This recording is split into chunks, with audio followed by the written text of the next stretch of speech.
akkam jirtan irreechi dhiyaateemi akkam qoqophaa jirtu egaa dhimma irreecha irratti dhibbana wanta baay'eetu jedhamaa jira odeeffannoo amma isinii dhiyeessu kanaanis waa'ee irreecha irratti odeeffannoowwan hanga tokko argadhen isinii dhiyeessa akka hordoftaniif kabajaaniin isin gaafadha. Irreechi wiirtuu obbolummaan dhugaa itti mul'atu kan araara waaqaatiin namoonni lolaa fi cabbii bakakkaa fi duumessa akkasumas immoo qilleensa hamaa baatii gannaa darbanii ifa barii birraatti ce'uu isaanii galata itti galfatanidha. Akkuma beekamu guyyaan irreechaa guyyaa namoonni wal dhaban itti wal araarfatan garaagarummaa gidduu isaanii jiru tokkummaan bakka buusanii walitti dhiyaachuudhaan waliin itti dhaabbatan dhiifama waliif itti godhanii fi obbolummaa dhugaa itti mul'isan guyyaa eebbifamaadha. Guyyaan irreechaa hamminni hawaasa gidduutti akka bakka hin argamne jibbii jaalalaan bakka bu'ee tokkummaa fi obbolummaan dagaagee akka mul'atu akkasumas ammoo maanguddoonni dargaggoonni dubartoonni fi daa'imman akka nagaa qabaatanii fi eebbaan dabaalamee kan kabajamu ayyaanni irreechaa egaa dhiyaachaa jira. Ayyaanni irreechaa bara kanaa akkaataa safuu fi duudhaasaa eegeen akka kabajamuuf qophiin kan xumurame yoo ta'u milkaa'ina ayyaana eebbifamaa kanaatiif ammoo hundumtuu ga'eesaa baachuun murteessaa akka ta'e himamaatiin jira. Qaamoleen adda addaa dhimmi isaan ilaallatus ayyaanni irreechaa bara 2016 kan milkaa'e akka ta'uuf shoora gama isaanii gumaachaatiin jiru. Hawaasni qophaa'aa jira.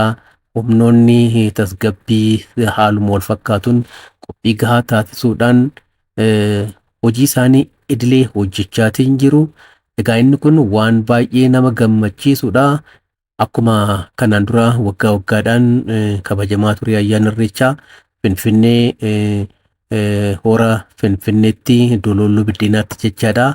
Sanbata dhufu fulbaana 26 ni kabajamaa. Borumtii isaatti ammoo fulbaana 27 guyyaa dilbataa jechaadha Bishooftutti kabajamaa. Kanaafis egaa qophiin taasifamaa jiru shoora olaanaa gumaacha jedhameeti kan yaadamu. Egaa hordoftoota koo akkuma qoba qabaattan waltajjiin adda addaa dhimma ayyaana irreechaa irratti xiyyeeffate gaggeeffamuu jalqabeera. Fakkeenyaaf har'uma wiixata kana jechaadha.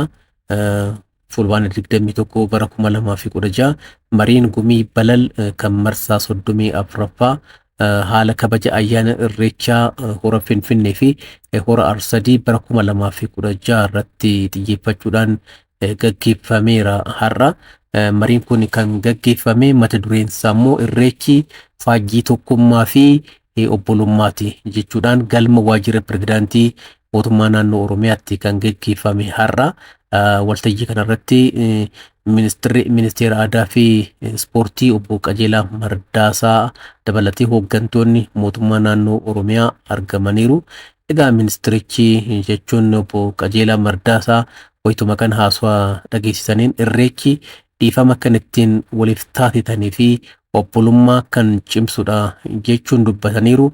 Waltajjii marii kanarratti qorannoon ka'umsaa maalummaa irreechaa yuunivarsiitii Jimmaatiin gaggeeffame dhiyaatee irratti mari'atamee jira jechuudha. Gama birootiin sagantaan baniinsa torbee irreechaa magaalaa Finfinneetti har'a gaggeeffameera. Saganticha irratti walaloo agarsiisa faashinaa dabalatee sirboonni adda addaa dhiyaataniiru. Sagantaan kun egaa duudhaalee irreechaa beeksisuuf akka ta'edha kan eerame. Itoophiyaan biyya duudhaa eenyummaa sabdaneessaan kuulamte duudhaalee aadaan miidhagde ta'uu hooggantuun biiroo aadaa fi turizimii magaalaa Finfinnee Dr. Hiruut Kaasaw waltajjii kanarratti himaniiru. Qaama sirna gadaa kan ta'e irreechi ayyaana tokkummaa fi nageenya ta'uusaas akka dubbatan kan gabaase tajaajila Itoophiyaati. Egaa waltajjii kanarratti kantiibaan magaalaa Finfinnee Aadde Adaanech Abeebee dabalatee hooggantoonni mootummaa fi keessummoonni waamichi taasifameef akka hirmaatan gabaafameera. Dhumarratti dhimma Alshabaabin isinitti himaa haleellaan gareen Alshabaab geessisuudhaaf ture raayyaa ittisa biyyaatiin fashalaa'uunsaa har'a gabaafameera. Gareen Alshabaab egaa naannoo Sumaalee aanaa Dolloo Addootti haleellaa geessisuudhaaf qophaa'aa ture. Garuu inni kun carraaqqii miseensonni raayyaa ittisa biyyaa taasisaniin akka jalaa fashalaa'e himameera. Badiin balleessitoonni keemikaala boba'aa jerikaana 6 fi rasaasa bireenii 3,000 qabachuun wayitii haleellaa raawwachuudhaaf socho'aa turanitti miseensota raayyaa ittisaa dirqama isaanii ba'aa jiraniin akka jalaa fashalaa'edha. Egaa kan gabaafame gareen kun egaa yeroo adda addaatti carraaqqii taasisuunsaa ni beekama. Raayyaan ittisaa keenya gootichi garuu carraaqqii gareen shororkeessaan kun iddoowwan adda addaatti taasisuu hordofuudhaan qolachaatiin jira. Egaa haaluma wal fakkaatuun ammas haleellaan kun oduu raawwataminiin dura akka jalaa fashalaa'u kan taasifame jechuudha. Hordoftoota koo egaa akkuma duratti isiniin jedhee torban kana xiyyeeffannoon olaanaan irreecha irratti irreechi bara 2016 kan milkaa'e akka ta'uuf aadaa fi duudhaan saba bal'aa kan ittiin mul'atu waan ta'eef hundumtuu geessaa ba'uutu irraa eegaman jedha. Waan hordoftaniif baay'een isin galatoomfadhaa. Ulfaadhaa nagaatti.